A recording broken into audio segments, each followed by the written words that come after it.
Between hustle culture and a YOLO attitude to life, we get mixed messages on how to balance work, rest, and play. If you want to succeed at work, man, you got to give 100%, 24/7, 365, baby. No. Hey, so you can take it easy at work then. No. So what should we do? We should think of our work and our careers as a series of sprints. This means managing our energy level and being clear on the times when we're preparing, times when we're performing, and times when we're recovering. This allows us to deliver the highest level of effort in the moments that matter the most. For me, last year was crazily busy. Each week I'd start work on a Sunday afternoon so I could hit the week running. I'd then have an early start on Monday, meetings all day, then working into the evenings.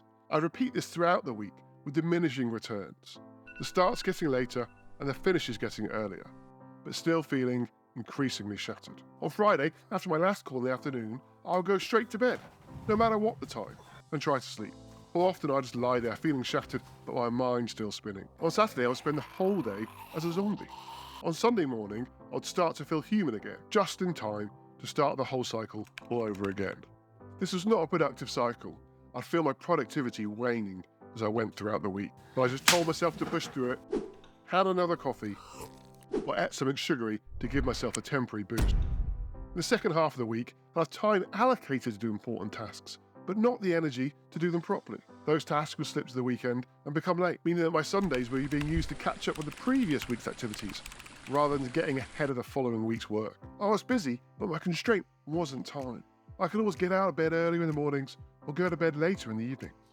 My constraint was energy. We all have limited energy, so aiming to give 100%, our absolute maximum, all the time, simply doesn't work. We can do it for a short time, but our energy becomes depleted and it just becomes self-defeating.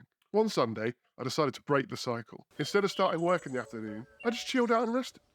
On Monday morning, I woke up feeling properly refreshed. I started to replan my time and being really aware of my energy levels. It didn't click immediately, but some small changes start to make a big difference. I noticed the times of day that I naturally felt more energy. I have a peak of energy late morning, an afternoon lull, and a secondary peak in the evening. If you're a morning lark, this rhythm might be shifted earlier in the day. Or if you're a night owl, it might be shifted later into the evening. But where I could, I scheduled tasks to drain my energy for this peak energy time, so I could complete them more successfully. I'm an introvert, so for me long meetings, presenting, and networking drained my energy the most. If I couldn't control the timing of the activity, for example it's an important meeting, I made sure I scheduled a break beforehand, where I could go for a walk, clear my head, and recharge my energy. In late afternoons, when my energy levels were dipping, instead of pushing through it, taking some caffeine or eating something sugary, I clocked off early and went home.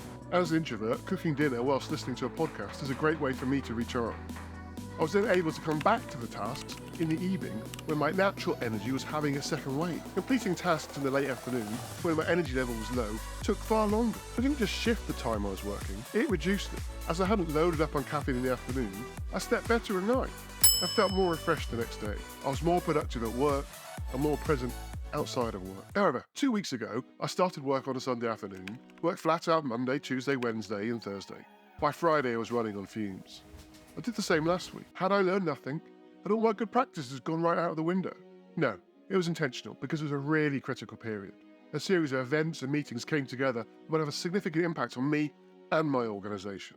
I call these moments of truth. Because what is being critical for organisation, they're critical for us. They define our reputations, they influence our performance ratings, and make or break our chance at that next promotion. Therefore, in these moments, you really have to give it your all. Sprint for a sustained period and worry about rest later.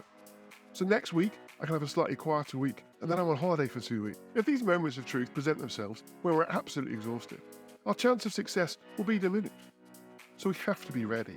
That means managing our energy levels. Some of these moments I can plan for and expect. A key trading period, the run up to year end, the deadline for a key project. That means I can manage my energy in the weeks leading up to these things. They're not overly taxing and I'm ready to go. However, some of these moments will be unexpected. A crisis emerges or an opportunity arises which you just have to seize and you can't plan for. So that means in normal times, I try and run from spare capacity. I don't beat myself up if I have a quieter period. So now if a crisis emerges and I'm running on empty, my performance and my judgment will be impaired. And in these quieter times, I do my best thinking and strategic planning. So you don't always have to give 100% at work, but you need to be ready to shift into that top gear when needed. So don't burn yourself out, but don't be half-hearted when you really are needed. And make sure you're managing your energy levels, not just your time. As you made it to the end of the video, I've got an exciting offer for you. A chance to join the exclusive 8% Members Club. Just by hitting subscribe on YouTube, you become the elite member of the 8% of people that view my videos that actually subscribe. And it means that you never miss out on a video as it comes through on your feed.